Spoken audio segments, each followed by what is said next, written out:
আসসালামু আলাইকুম। আপনি এই যে বাগানটা যে দেখশন করতেছেন, আপনার বাগানে যে বছরে কয়েকম আয়ের উন্নতি হয়? হ্যাঁ, আলামত মোটামুটি আসে। মেলা কিছুতে দেখলাম। হ্যাঁ, এখানে পেঁপে আছে, মালটা আছে, লেবু আছে, কমলা আছে। হ্যাঁ, তাতে বছরে কেমন হয়? হ্যাঁ, আছে মোটামুটিভাবে কিছুটা আসে। অনেক বড় তো এরিয়াটা দেখলাম। হ্যাঁ, এখানে মাটি হলো 13 জন আছে। 13 জন মাটি। হ্যাঁ। মানে পেঁপেও দেখলাম অনেক বড় বড় পেঁপে। পেঁপে আমাদের এগুলো পেঁপে শাহী। এগুলো পেঁপের এক একটা ওজন হয় 6 কেজি 7 কেজি। হুম, এগুলো মোটামুটি খুব ভালো। তারপর তো লেবুও দেখলাম অনেক। হ্যাঁ, লেবু আলামত মোটামুটিভাবে উঠতেছে। তাও ওই জ্বর একটু কম এবার আমাদের হ্যাঁ। মাসটা আগুয়ের সাথে জ্বর একটু কম।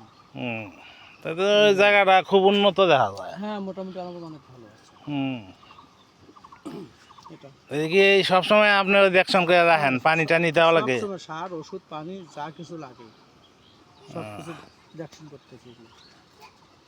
এই সার কি সবসময় দেওয়া নাকি? সার দেয় 3 মাস পর পর। 3 মাস পর পর দেওয়া নাকি? 3 মাস পর পর সার দেয়। হুম। ভাই কোন গেছে?